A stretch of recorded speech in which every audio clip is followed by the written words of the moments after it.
C'est pour ça que je me suis intéressée aux maisons bioclimatiques, parce que pour moi, c'est une évidence de lier le jardin à la maison et que le jardin puisse apporter des choses aussi à l'environnement de la maison. Donc on peut vraiment se servir du jardin à la fois esthétiquement, mais aussi pour créer un microclimat agréable à vivre, que ce soit à l'intérieur et à l'extérieur. Mais il faut savoir que les Européens sont bien responsables de la déforestation au Brésil. Il faut vraiment faire attention, c'est toutes les plantes qui ont tendance à se proliférer dans le milieu naturel et donc vont détruire le biotope naturel en fait. Comment dire, ça fait du bien quoi d'avoir un jardin et de pouvoir s'y ressourcer dans ce monde où tout va vite. Bienvenue dans le podcast La Case Robinson, le podcast qui parle d'éco-construction et d'habitat écologique. Au croisement de l'architecture, du bien-être et de l'écologie, je pars à la rencontre de celles et ceux qui mettent ces sujets au cœur de leur vie. Je suis François-Xavier Parent, entrepreneur, formateur en éco-construction et auteur du blog lacaserobinson.fr. Parce que l'éco-construction est encore trop peu démocratisée et que cette démarche demande parfois de surmonter des obstacles inattendus, je vous propose des témoignages inspirants pour vous aider, je l'espère, vous aussi, à créer des lieux plus écologiques, plus sains, plus confortables, qui vous nourrissent au quotidien. Parce que la maison est un abri, un lieu intime, parfois un miroir, aujourd'hui je vous emmène dans la case de Maude Collin. Passionnée depuis son enfance par la botanique et la nature, Maude décide d'exercer le métier de paysagiste. Elle nous partage dans cet épisode comment le jardin participe pleinement au confort et au bien-être des habitants. Elle nous présente également pourquoi il est important d'aborder la question du jardin dès la phase de conception d'un projet d'habitat. Et elle nous dévoile des astuces et des références de plantes que l'on peut utiliser dans nos projets, que ce soit à l'extérieur mais aussi à l'intérieur, pour améliorer son confort et s'adapter au changement climatique. J'ai appris beaucoup en discutant avec Maude, j'espère que ce sera votre cas également. Bonne écoute. Bonjour Maude, merci d'avoir accepté mon invitation. Bonjour François-Xavier, avec grand plaisir. Écoute, je suis ravi de te recevoir sur la Case Robinson pour parler non pas d'habitat pour une fois, mais plutôt de jardin, de plantes et de paysages. Alors on va quand même parler un petit peu d'habitat parce que on va le voir, le jardin, les plantes, le paysage, ça joue pour beaucoup aussi, c'est un rôle important dans la conception d'un projet d'habitation et puis dans le bien-être des occupants.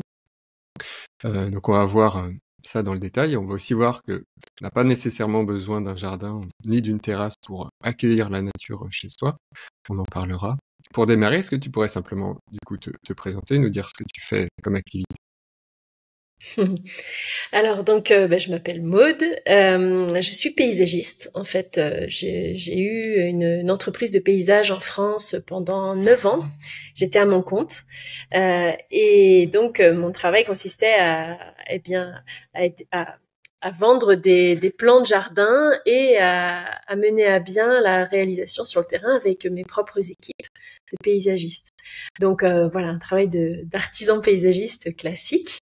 Et puis pour des raisons personnelles, j'ai dû aller vivre à l'étranger. Je vis aujourd'hui au Brésil et donc j'ai dû réinventer mon métier que j'adore. Je suis vraiment paysagiste passionnée par mon métier, par les plantes.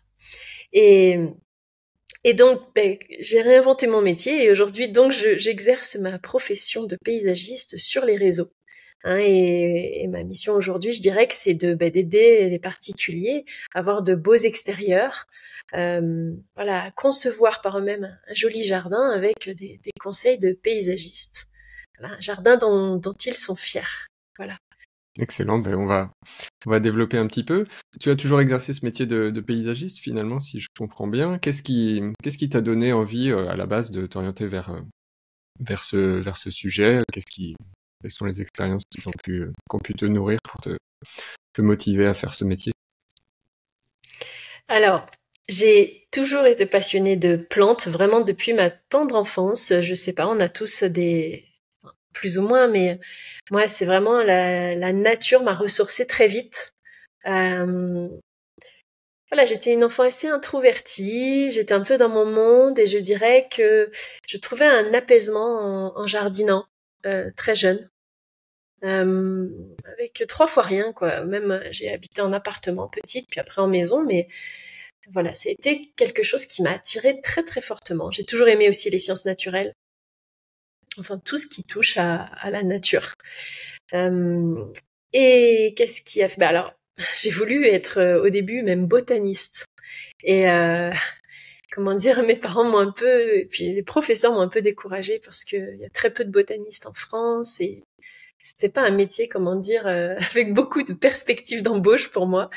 Et au final, paysagiste, j'y avais bien pensé, mais c'est pareil, j'étais visiter un lycée agricole et à l'époque, c'était quand même un métier plutôt pour les hommes. Et comme j'étais pas trop mauvais élève, on m'a dit, Maud, tu vas quand même pas être paysagiste. Et c'était encore l'époque où paysagiste, c'était pour ceux qui arrivaient pas trop à l'école. Et donc, on m'a un petit peu, comment dire, découragée, démotivée de faire ce métier de paysagiste. Sauf que quand on a une passion, alors moi après j'ai fait des études plutôt dans la gestion d'entreprise, orientée tourisme, donc rien à voir. Mais très vite, j'ai, comment dire, dans mes premiers petits boulots, eu l'occasion de m'occuper de la communication, enfin vendre des sites internet pour les paysagistes. Et je me suis liée d'amitié avec un paysagiste, et parce qu'il a vu aussi que j'adorais les plantes, et il m'a embauchée. Et en fait, j'ai passé très peu de temps dans d'autres métiers parce que en fait, quand on a une passion, elle revient à grands pas.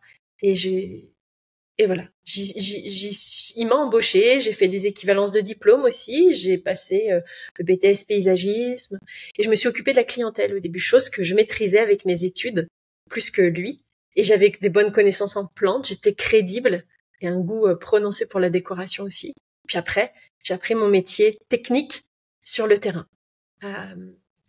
Voilà, en travaillant. Donc c'est vrai, hein, c'est un parcours un peu atypique, mais je dirais que la passion était plus forte que tout. Et voilà, j'ai été formée par un paysagiste de métier qui avait une longue expérience voilà, sur le terrain. Ok, merci. Ben, on va rentrer un peu dans le vif du sujet. Souvent, vu en tout cas de ma position de maître d'œuvre, de porteur de projet en rénovation écologique, en construction écologique, le jardin, c'est souvent quelque chose qui arrive après, qui est secondaire, on va dire, par rapport à un projet de maison. Il peut être même parfois perçu comme avoir une utilité uniquement esthétique. Pourtant, je suis convaincu que le prendre en compte dès la conception du projet, ça peut apporter beaucoup de choses au projet et à ses occupants, beaucoup de bénéfices. Est-ce que tu peux, de ton point de vue, nous présenter les bienfaits que peut apporter un jardin bien conçu ou les plantes en général dans un projet d'habitation en termes de confort, de bien-être? Déjà, en tant que paysagiste, j'ai bien conscience de à quel point, quand on arrive au bout d'une construction, souvent le budget est limité et on se dit, voilà, on fait des choix et souvent, voilà, on fait un gazon et puis on oublie le jardin un certain temps. Je le comprends tout à fait. C'est juste que ce que j'essaye de faire sur mes réseaux, c'est de convaincre les gens de l'importance d'anticiper un peu les choses, pour que, en fait, faire des économies pour la suite. C'est-à-dire, tant qu'on fait construire une maison, on peut en profiter. Il y a des engins sur le terrain. Et donc, on ferait de sacrées économies si on prévoyait déjà à l'avance, par exemple, l'empierrement d'une terrasse ou les plots béton d'une terrasse bois. Le nivellement du terrain aussi, j'ai des préconisations à donner pour le travail avec le terrassier, pour pas faire de bêtises, pour qu'après vos végétaux poussent bien. Voilà, qu'il n'y ait pas de mélange de la terre végétale, qu'il y ait un respect comme ça des couches de terrain. Et donc, voilà, je pense qu'il faut que les gens prennent conscience qu'il faut anticiper un peu les choses. Et puis alors, après, la question que tu posais, c'était ce que peut apporter un jardin? Énormément de choses, surtout toi dans ton domaine des maisons plus écologiques. Ce sont souvent des personnes qui ont déjà conscience de l'importance de cette relation avec le respect de la nature et souvent des gens peut-être un peu plus connectés avec la nature. Comment dire, ça fait du bien quoi d'avoir un jardin et de pouvoir s'y ressourcer dans ce monde où tout va vite. Je pense vraiment que le jardin peut être une source de bien-être. Alors ça, c'est le côté bénéfique pour l'occupant. Au niveau de son état d'esprit, hein, se ressourcer, se déstresser. Voilà, dans la verdure, on en manque. l'être humain est fait pour être quand même en contact avec la nature. Voilà. Et les deuxièmes intérêts que je vois, alors je sais pas si on va aborder ça plus tard dans la conversation, mais c'est tout le côté de ce que ça peut apporter à l'habitat et aussi, par exemple, avec ce réchauffement climatique, on a de plus en plus chaud dans les maisons, dans les jardins aussi. Et donc, je suis par exemple je me suis beaucoup intéressée à une période aux maisons bioclimatiques que tu dois aborder dans tes publications. Et avec les arbres, notamment les arbres caducs, on peut créer de véritables pare-soleil avec les pergolas, qu'on peut faire en bois et qu'on peut adosser à des grandes baies. On peut aussi recouvrir d'une plante grimpante qui perd ses feuilles l'hiver pour laisser entrer la lumière et l'été va nous apporter de l'ombre à l'intérieur. Donc on peut vraiment se servir du jardin à la fois esthétiquement, mais aussi pour créer un microclimat agréable à vivre. Voilà, que ce soit à l'intérieur et à l'extérieur. Et c'est vrai que le bioclimatisme, ça fait partie des stratégies importantes quand on s'intéresse à la conception architecturale et puis encore plus à l'éco-construction. Donc c'est chouette que tu le mentionnes. Il y a aussi des choses à faire dans le jardin sur plein de choses. Tu as parlé d'ombrage, tu as parlé d'adaptation au changement climatique. On peut aussi imaginer des brises-vents, par exemple, pour certaines régions où on parle aussi de jardins nourriciers, souvent, dans les jardins et de permaculture. D'assainissement écologique aussi, ça fait partie des choses que l'on peut faire avec les plantes, la phytoépuration. Et un sujet qui est assez tendance, en tout cas sur Bordeaux ces dernières années, c'est les moustiques. Est-ce que, par exemple, je ne sais pas, sur les moustiques, toi, tu as perçu des choses qui fonctionnent en termes de plantes pour repousser ces compagnons de jardin, ou c'est finalement assez peu efficace au niveau simplement des espèces que l'on pourrait utiliser? Contre les moustiques, malheureusement, j'ai pas de solution magique. J'ai des choses qui peuvent un petit peu diminuer la quantité de moustiques près de chez vous, mais c'est pas. Faut dire la vérité aux gens. Il n'y a pas de. On peut pas à l'échelle d'un jardin combattre tous les moustiques qui peuvent arriver aux alentours. Alors les solutions qui existent, c'est déjà, bien sûr, végétaliser nos jardins. Pourquoi il y a autant de moustiques? C'est aussi parce qu'il y a peut-être moins d'oiseaux, moins de prédateurs naturels aux moustiques. Donc c'est en plantant, en attirant les oiseaux dans son jardin aussi qu'on va diminuer la quantité de moustiques. Donc avoir des arbres. Il existe des arbres qui particulièrement attirent les oiseaux. Je pense par exemple au sorbier, qui est un arbre qui est super bien pour ça. Mignon, et puis en plus il attire énormément les oiseaux. Enfin, il y a plein d'autres arbres que je pourrais donner comme nom. Et puis l'autre solution que j'ai fait un article sur le sujet d'ailleurs, qui a eu beaucoup de succès, parce qu'il doit y avoir beaucoup de demandes de personnes, c'est de créer en fait des massifs avec des plantes connues pour repousser les moustiques. Alors, je conseille de planter ces plantes à proximité des zones où on est souvent, par exemple les terrasses, sous la fenêtre de la chambre. Donc ça va être toutes les plantes aromatiques, type citronnelle. Et puis aussi on va avoir le tulbagia. On va avoir plusieurs plantes comme ça qui ont des vertus pour éloigner les moustiques. Donc voilà, ça c'est pas miraculeux, mais forcément, naturellement, c'est pas les plantes préférées des moustiques, donc vous allez avoir moins de moustiques à proximité de ces zones.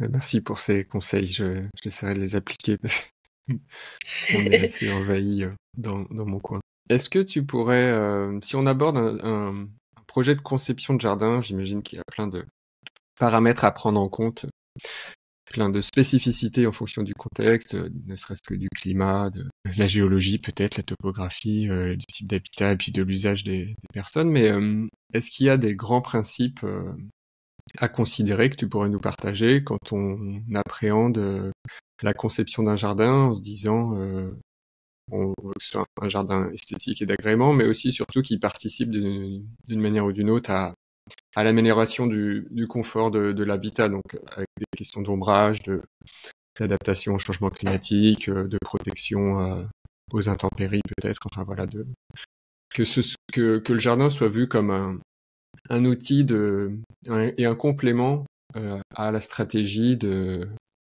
d'optimisation de la conception de l'habitat pour que cet habitat soit le plus vertueux possible. Alors, moi, j'ai toujours utilisé cette méthode en tant que paysagiste, et ce que je transmets, c'est de commencer par voir quels sont ses besoins et les défauts des lieux. Alors, les défauts, ça peut paraître, voilà, on va sur le négatif directement. Ben oui, parce que par exemple, la priorité quand il y a un vis-à-vis, par exemple, dans un jardin, ben ça va être de résoudre ce problème de vis-à-vis. C'est la priorité, c'est là qu'il faut mettre du budget en premier, à mon avis, pour créer un joli cadre de vie. Tu vois, par exemple, le positionnement d'un cabanon, bah, qu'il soit du côté du vis-à-vis. Enfin, il y a plein de choses à prendre en compte. Et puis alors, donc, les défauts, hein, ça peut être un poteau électrique, ça peut être un vis-à-vis, ça peut être des bouches d'égout, enfin des plaques, des regards dans le gazon à cacher, enfin, tout pour que ça soit esthétique. Puis aussi pour le côté pratique, comme tu disais, les besoins. C'est une véritable réflexion qu'il faut mener au début. Quels sont mes besoins? Est-ce que j'ai besoin donc de créer de l'ombre sur ma terrasse? Est-ce que j'ai besoin d'avoir une grande terrasse? Est-ce que je reçois beaucoup de monde? Est-ce que c'est vraiment nécessaire? Est-ce que j'ai besoin de 2 terrasses, une plus au fond du jardin pour être à l'ombre l'été? Est-ce que j'ai besoin de rangement dans mon jardin? Enfin, est-ce que je vais avoir le temps de tondre la pelouse, d'entretenir les massifs? Quels sont mes besoins? Et puis voilà, on commence par ça. Donc et après, donc ça c'est ce qu'il faut faire en premier, hein. Et puis après, le reste va découler de ce qu'on a commencé par faire. Parce que le problème principal des gens, c'est souvent la page blanche. Qu'est-ce que je fais dans mon jardin? Et le fait de commencer par résoudre les problèmes esthétiques et puis répondre à ses besoins, logiquement en fait, de manière pragmatique, eh bien ça donne en fait une base pour après être créatif. Parce que sinon, comme surtout un jardin tout neuf, on ne sait pas par où commencer pour que ça soit agréable à vivre. Hein, si j'ai besoin d'un potager, je le sais d'avance. Même si je le ferai pas tout de suite, je vais faire un plan où je vais le positionner. Et je vais pas le positionner n'importe où. Je vais savoir qu'un potager, il faut le mettre au soleil. Donc je vais trouver de l'exposition la plus adaptée. Et puis je vais au moins réserver sa place dans le jardin. Ok, merci. Une dernière question sur le jardin. Tu parlais de changement climatique aussi. Alors, est-ce que dans ton métier, toi déjà, c'est quelque chose que tu as vraiment perçu dans l'évolution du climat? Et comment tu y réponds? Enfin, quelles sont les stratégies que l'on peut partager aux personnes qui nous écoutent pour concevoir un jardin qui est le plus résilient possible par rapport à ce changement climatique qui, du coup, ne permet pas vraiment d'avoir une idée fixe sur peut-être les plantes qu'il faut utiliser dans son jardin sur le long terme parce qu'elles seront peut-être plus adaptées dans quelques années. Et voilà, du coup, par rapport à ce sujet de changement, quelle serait la stratégie? J'ai vu des changements, mais ils sont petits. Il faudrait plus demander à un grand-père paysagiste. Enfin, j'ai eu les retours des paysagistes plus âgés que moi sur l'évolution aussi de la demande. Mais moi, ce que j'ai déjà quand même bien perçu à mon échelle, j'ai quand même exercé 9 ans sur le terrain en France en tant que paysagiste. Et au début, j'ai toujours eu cette conscience écologique, par exemple de ne pas utiliser de pesticides dans les jardins ou le moins possible. Et j'ai vu que c'était de plus en plus facile de convaincre mes clients vers la fin de ma carrière plutôt qu'au début. C'était même une évidence et j'ai aimé voir ça. Il faut être positif de voir ce côté-là. Il y a vraiment eu un très grand changement d'état d'esprit. Les particuliers avant, ils mettaient du glyphosate dans les allées pour pas avoir de mauvaises herbes, et aujourd'hui c'est quelque chose que eux-mêmes disent je veux surtout pas ça, quoi. Et ça m'a fait plaisir de voir cette évolution. Il y a vraiment eu un retour du potager au jardin. Du potager, j'appellerais ça du potager, pour la majorité des gens, du potager citadin. Pas forcément les grandes cultures de pommes de terre non plus finir, mais il y a vraiment eu un attrait pour avoir quelques jolis pieds de tomates avec des bonnes tomates de chez nous, qui ont du goût. S'amuser aussi avec les enfants à faire un petit potager. Donc ça, oui, comment dire, j'ai eu l'occasion de faire beaucoup de petits potagers citadins au carré, super décoratifs aussi, parce qu'on essaie dans ce cas-là de les rendre déco, en amenant par exemple des floraisons. C'est vraiment un endroit qu'on veut même approcher de la maison. Alors qu'avant, dans l'ancien temps, les potagers, c'était ce qu'on mettait au fond du jardin. J'ai vu bien sûr la demande de plus en plus de jardins secs, avec des plantes qui résistent mieux donc à la sécheresse, ça c'est évident. Là-dessus, par exemple, l'arrivée plus de graminées. Les graminées qui avant pouvaient être trouvées un peu trop sauvages pour certaines personnes. Là, les gens sont plus sensibles à la beauté esthétique des graminées, dont le feuillage jaunit en hiver, mais ça reste esthétique, ça apporte de la couleur. Enfin, ça c'est le miscanthus notamment, qui est d'ailleurs beaucoup utilisé dans dans tout ce qui est écologique, parce que le miscanthus, on en fait du paillage. Alors voilà, le paillage dans les jardins a énormément augmenté, donc de mettre des copeaux de bois sur le sol, au lieu de mettre des bâches en plastique. Voilà. Ça, c'est clair que c'est quelque chose qui est non seulement pas esthétique, mais pas du tout écologique. Donc les gens sont de plus en plus tournés vers les paillages. Mais aussi les villes l'ont fait beaucoup pour aller dans ce sens, donc ça a changé les mentalités. Donc moins de pesticides. Ce que je voulais dire aussi, l'arrosage automatique. L'arrosage automatique, tu sais, c'est quand on voulait avoir à l'époque des gazons qui restent verts toute l'année. En été, le gazon bien vert.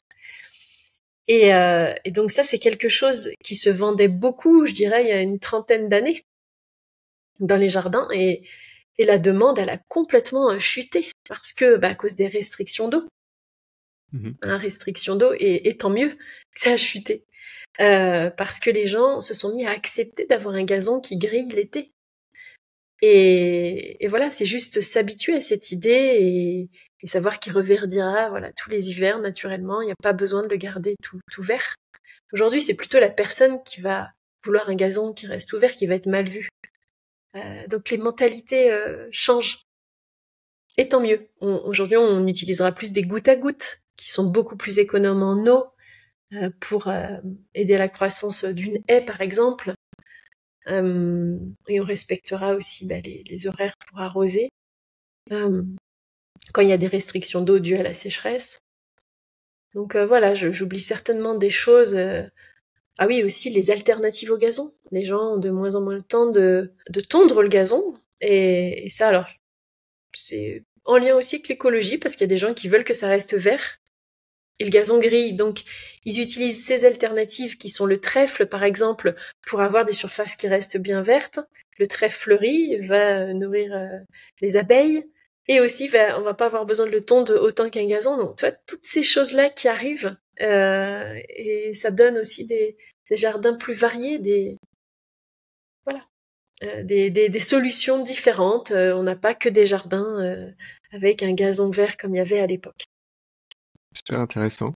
Pour lutter contre la chaleur peut-être estivale, c'est quoi la stratégie? Simplement, il faut mettre des arbres partout le plus possible pour avoir de l'ombrage, ou on peut aussi travailler la nature du sol, peut-être les revêtements de terrasse ou les choses comme ça dans le choix des matériaux? Qu'est-ce que tu aurais comme quelques conseils pour lutter contre les canicules ou les surchauffes estivales et éviter d'aggraver les choses dans son jardin en dehors du climat qui peut faire? J'aime beaucoup proposer des pergolas dans les jardins. Je trouve que la pergola, c'est vraiment quelque chose, qu'un rapport qualité-prix déjà qui défie toute concurrence.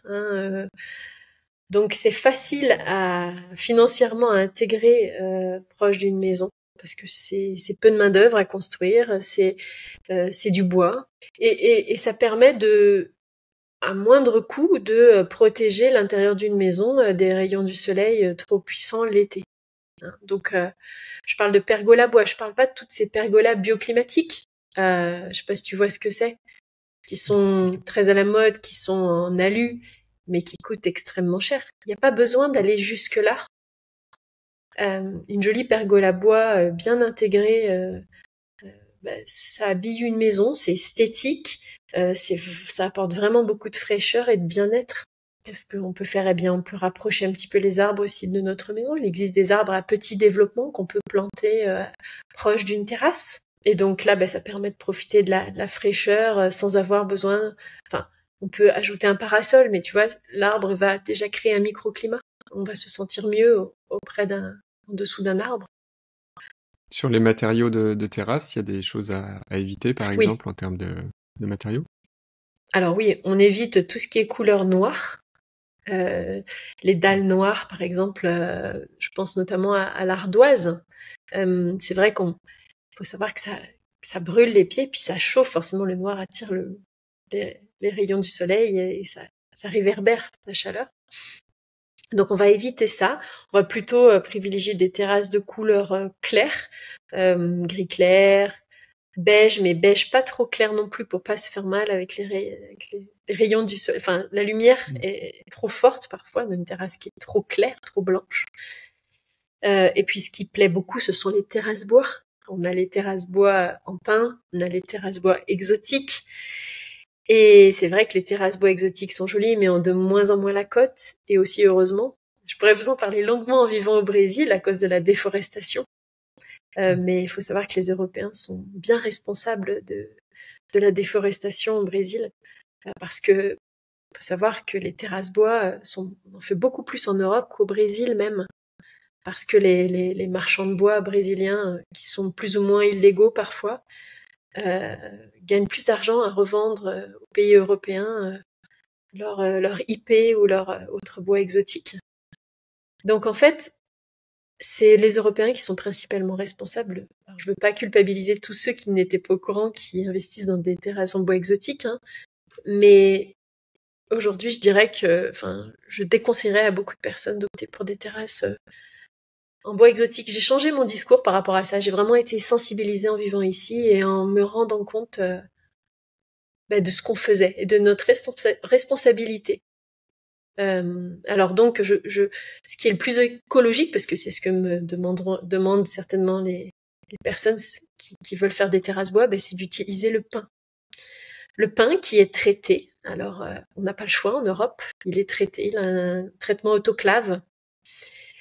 Mais malgré son traitement, on n'a pas le choix, sinon il va pourrir s'il n'est pas traité. Il va pourrir en quelques mois. Donc il faut mieux partir sur cette option-là, qui au final sera plus écologique que d'importer du bois exotique non traité, qui est plus durable, mais qui vraiment fait beaucoup de mal. Optez pour ça, ou optez pour des pierres, mais des pierres si possible de nos régions, au moins européennes, de provenance européenne. Mais c'est vrai qu'on n'a pas beaucoup de choix. On n'a pas beaucoup de choix. On parlait tout à l'heure, par exemple, d'éviter les terrasses noires. L'ardoise, qui est de provenance généralement portugaise ou espagnole, c'est une source de pierre naturelle, mais qui chauffe au soleil. Le granit français coûte extrêmement cher. Alors on a dans certaines régions de France certaines pierres quand même qu'on arrive à extraire. Je dirais essayer de trouver une provenance continent européen ou terrasse bois en pin. Et sachant qu'il y a une durée de vie à peu près, je dirais, de 15 ans sur un pin traité.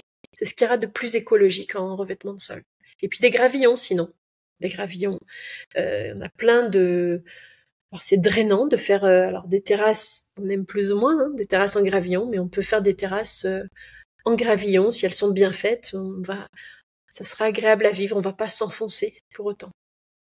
Donc le gravillon, c'est la meilleure solution, à mon avis, la plus écologique pour les allées. Les allées de jardin. Et les pas japonais. Le travertin, par exemple, c'est une pierre qu'on peut utiliser sur les terrasses, selon toi Oui. Ça vient de Turquie, principalement. Alors, il y a quelques carrières en Italie encore, mais c'est pertinent en termes d'usage pour un jardin? C'est pertinent. Ça plaît beaucoup, le travertin. Il faut savoir, par contre, qu'il y a quelques petits inconvénients. C'est une très jolie pierre. C'est que c'est très lumineux, souvent. Ça fait partie des pierres plutôt lumineuses, donc attention aux yeux.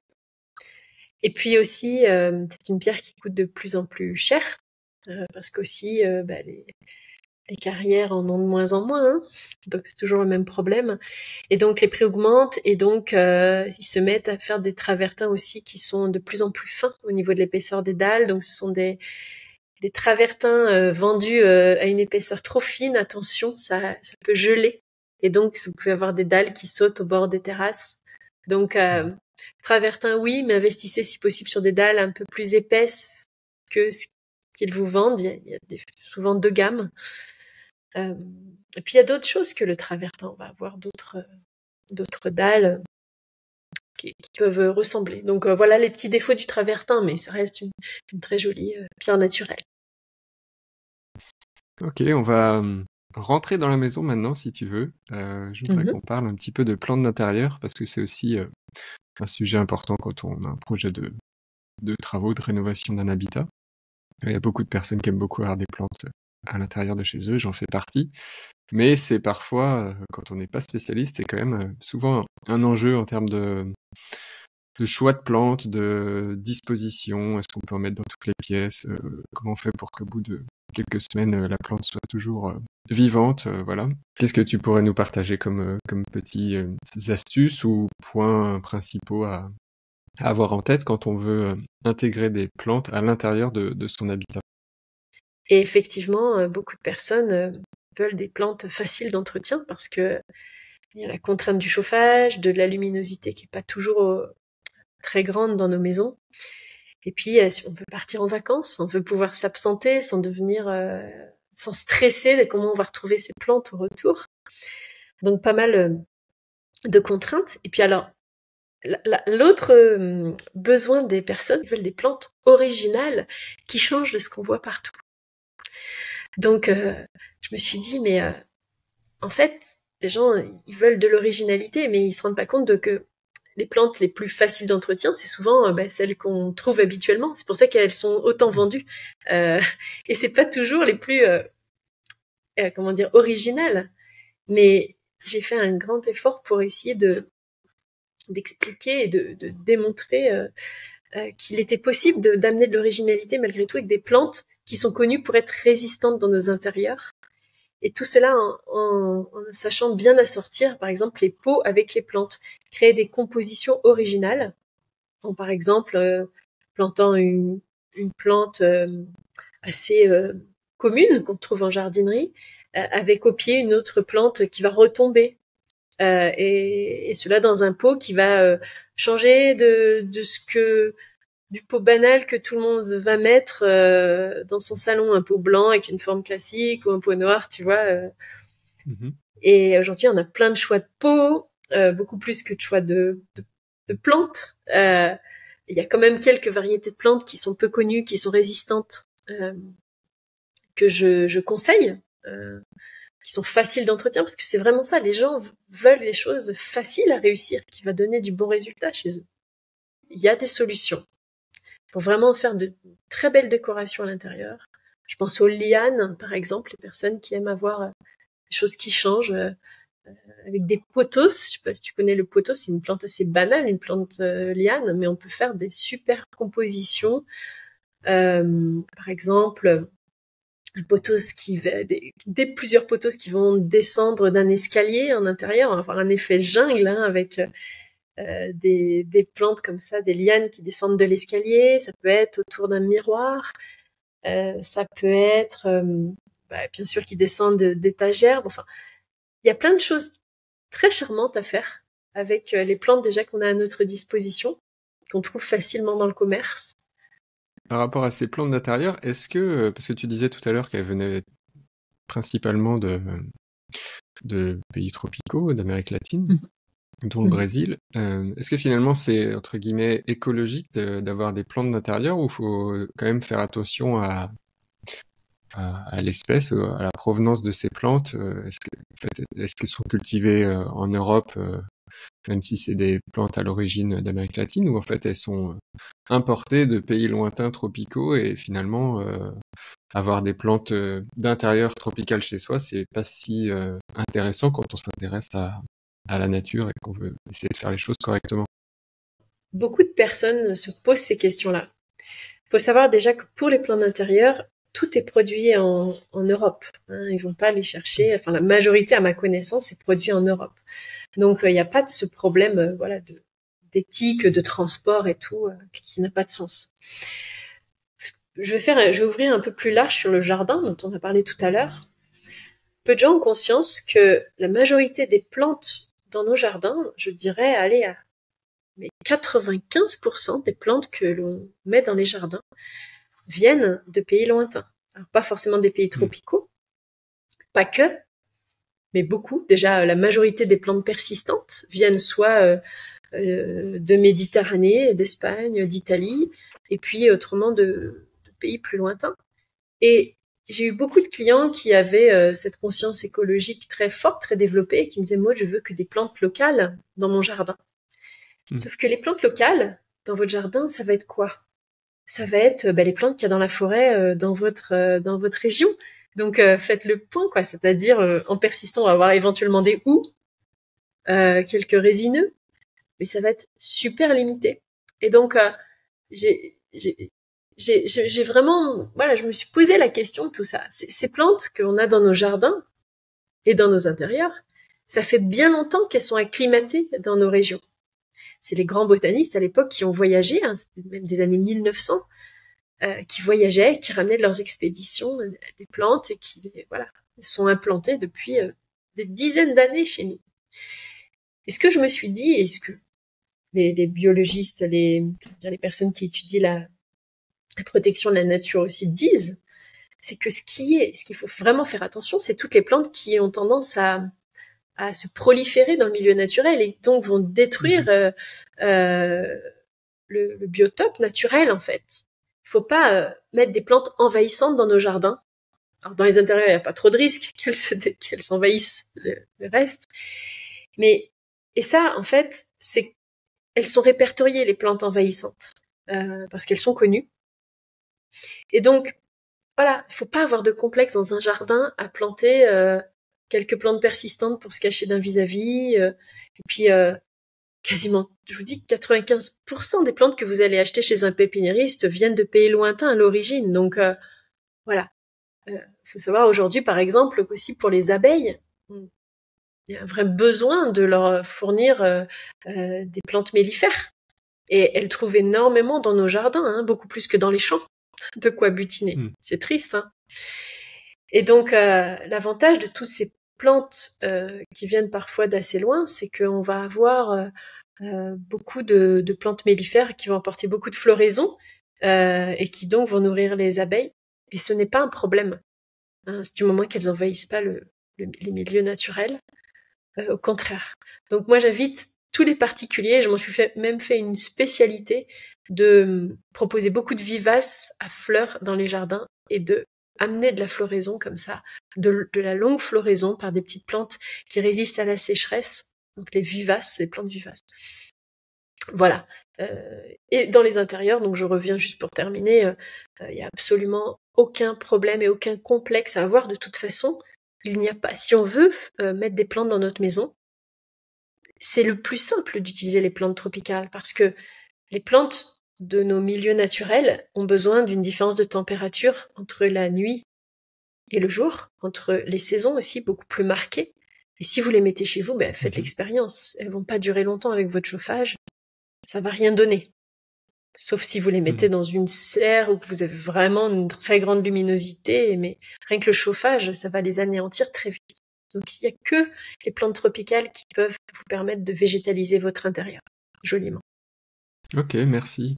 Et j'ai une question aussi sur la qualité de l'air, parce que c'est un sujet important dans l'habitat. Et on entend parfois que voilà, il y a des plantes qui sont dépolluantes, qui ont un côté assainissant pour améliorer la qualité de l'air intérieur. Est-ce que tu as un avis là-dessus? Et quelles seraient du coup les plantes à privilégier dans ce cas-là, si l'on veut assainir son air ou améliorer en tout cas la qualité de l'air de son habitat? Alors, oui, les plantes assainissent l'air. Quasiment toutes les plantes d'intérieur le font, certaines plus que d'autres. Après, il y a une réalité. C'est comme je parlais tout à l'heure des plantes anti-moustiques. C'est à peu près la même chose. C'est une question de quantité, voilà, pour faire de l'effet vraiment. Si vous mettez une plante dans votre salon, l'effet purificateur d'air va être très faible. Vous avez beaucoup plus intérêt à aérer votre maison que pour renouveler l'air que de compter sur votre petite plante. Bien sûr, c'est une question de quantité. Mais on prend tout. Je dirais, c'est pas parce que ça fait un petit effet qu'il faut pas le prendre. Donc oui, c'est un effet et au contraire, allez-y, ça fait que du bien à votre intérieur, ça va absorber des polluants, c'est sûr. Mais il y a une réalité, c'est faible. Plus vous en mettrez, mieux ça sera. Après, je pense que l'apport de plantes d'intérieur dans nos intérieurs, par contre, a une action très forte sur notre bien-être, d'avoir des plantes proches de soi, de mettre ses mains dans la terre quand on jardine en intérieur en hiver. Et ça, c'est sûr. Enfin, ça a été démontré aussi de tous les bienfaits que ça peut vous apporter. Donc, dans tous les cas, ça fait beaucoup de bien d'avoir des plantes à l'intérieur. Et je fais une petite aparté aussi qui peut intéresser les gens, d'avoir des plantes dans sa chambre. Par exemple, c'est pas du tout contre-indiqué. Ça, c'est une croyance qui avait la vie dure de croire qu'on allait manquer d'oxygène la nuit. Ça a le même effet d'avoir une plante. L'effet même est beaucoup moindre que d'avoir une personne qui dort à côté de vous dans le lit.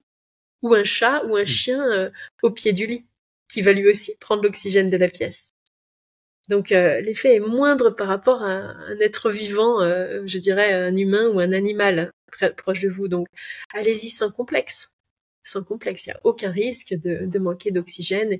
Et même, pour aller plus loin dans cette réflexion, le fait même que la plante ait produit de l'oxygène dans la journée dans votre pièce, elle va l'absorber éventuellement l'oxygène qu'elle a créé la nuit, donc elle s'autosuffit, vous voyez, elle va pas prendre votre oxygène.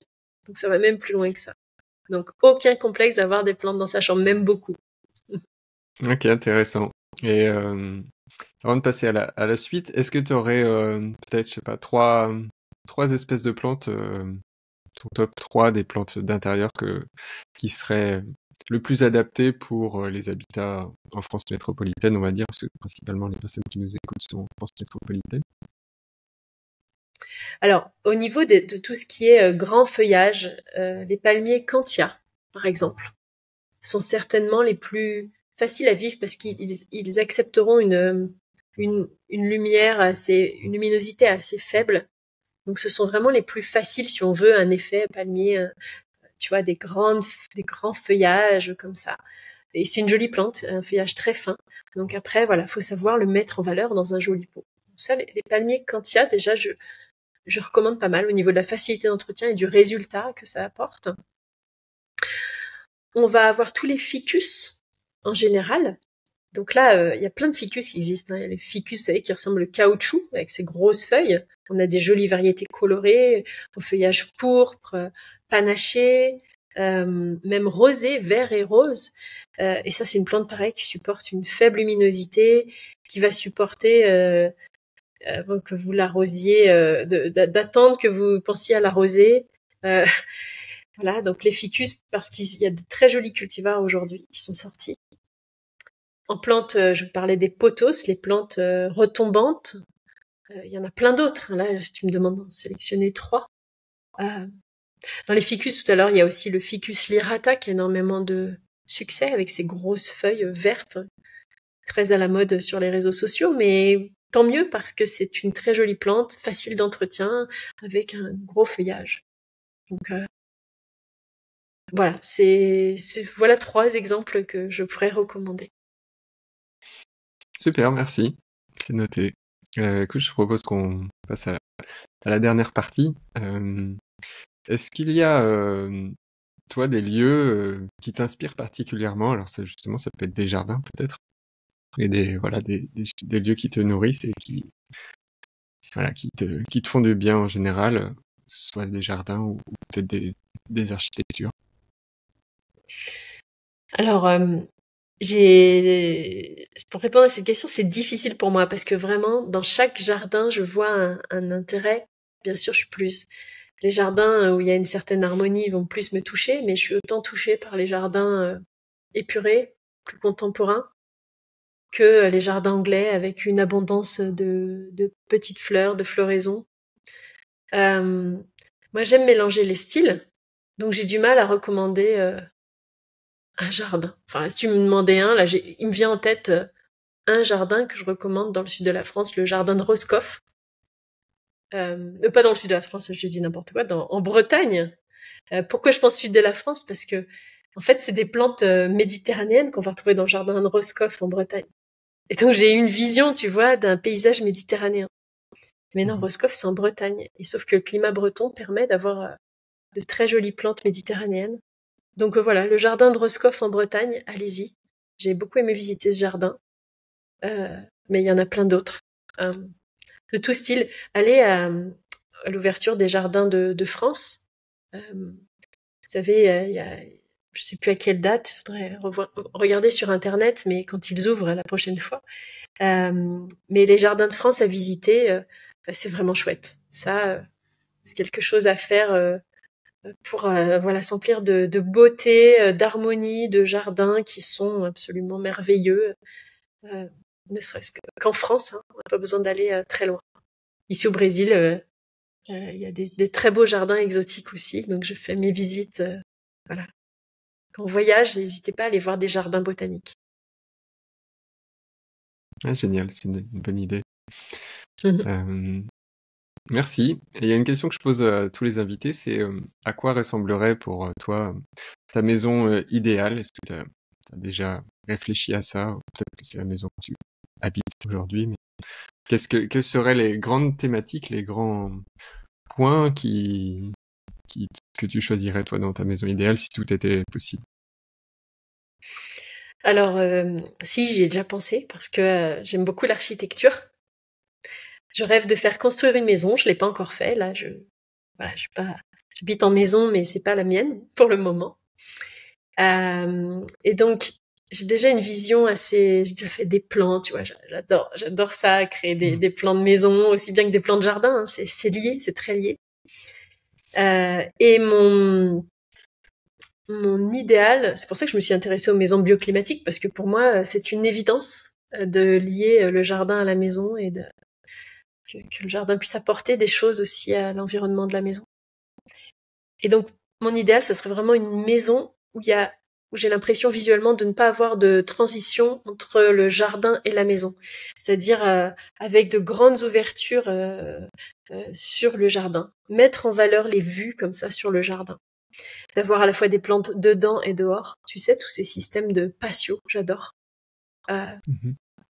Alors, après, à voir, mais des patios, des pergolas, des vues depuis ma salle de bain sur un petit espace de plantes qui soient plantées dans le jardin, tu vois, mais que ça a un côté luxuriance, que j'ai l'impression d'être à l'extérieur pour prendre ma douche. Voilà, ça me fait rêver, clairement. Ça, en Amérique latine, les architectes le font beaucoup. C'est très à la mode. Et c'est très beau. Voilà.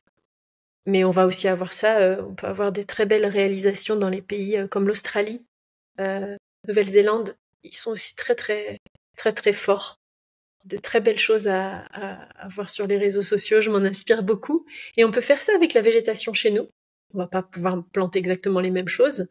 Mais je parle en France, la végétation de France. Mais on peut faire vraiment s'inspirer de ça. Et qu'importe où j'habiterai plus tard, que ce soit au Brésil encore ou en France, je ferai vraiment une maison tournée vers l'extérieur. Voilà. C'est avec beaucoup de... sans limite intérieure-extérieure, tu vois, avec la végétation. C'est ce qui me ressource, inévitablement. Ouais, je comprends, ça donne envie. Merci, écoute, on arrive à la fin. J'ai l'habitude de poser deux questions pour terminer. Est-ce qu'il y a un livre ou une ressource que tu souhaiterais partager aux personnes qui nous écoutent pour approfondir un petit peu ces sujets, peut-être? Alors, il y en a beaucoup de jolis livres sur le jardin. J'ai parlé tout à l'heure des graminées, hein, que j'aime beaucoup. C'est le livre L'Encyclopédie des graminées. Alors, c'est pour les personnes qui veulent se rendre compte de toutes les variétés qui existent. Et c'est un livre de Rick Dark. Hein, alors, c'est un livre un peu technique. Il faut déjà aimer pas mal les plantes. Mais c'est un livre qui m'est venu en tête quand tu as parlé de ça. Parce que je trouve qu'il faut encore plus en mettre dans les jardins. C'est des solutions, les graminées aussi, pour faire des haies, par exemple, qui ne demandent pas d'entretien de taille. Et ça, c'est incroyable. Ça fait des véritables aussi barrières écologiques. Barrières écologiques, je sais pas si on peut dire ce terme-là, mais en tout cas, c'est des refuges, tu vois. Une haie de miscanthus, ça va être des refuges écologiques pour les petits animaux, la petite faune. Ça retient l'eau aussi. Et puis surtout, ça demande pas de taille régulière comme une haie de persistant classique. Donc j'invite les gens, voilà, à s'intéresser à ces nouvelles alternatives pour les haies et puis aussi pour les mettre dans les massifs. Enfin, il y a des super belles graminées, c'est vraiment très très joli. Ils portent beaucoup de couleurs en hiver. Excellent, merci. Voilà.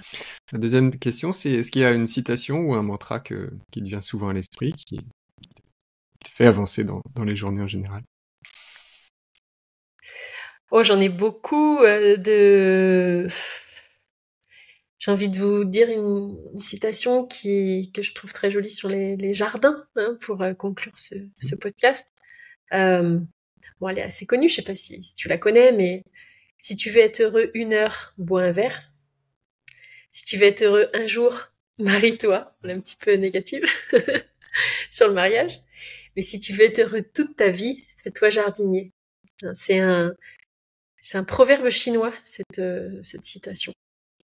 Et c'est juste elle est assez humoristique, si tu veux, et c'est pour dire que vraiment, on trouve vraiment le bonheur durable en étant près de la nature et des plantes. J'en suis assez convaincue, donc voilà, c'est pour ça que j'aime bien cette citation.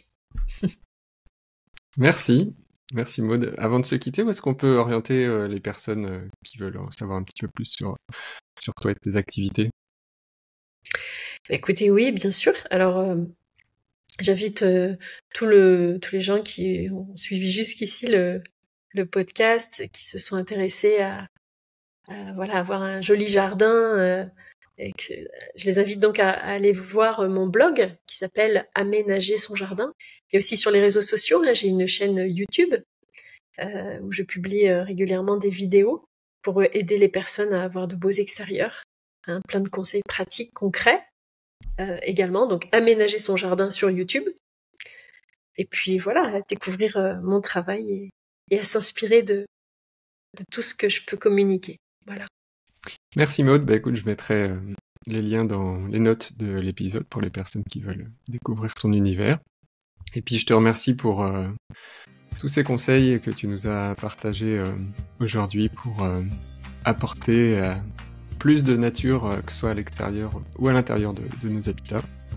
Moi personnellement j'y suis très sensible, donc j'ai écouté attentivement. Et puis je te souhaite le meilleur pour la suite. Merci beaucoup François-Xavier, et puis à une prochaine fois, alors avec plaisir.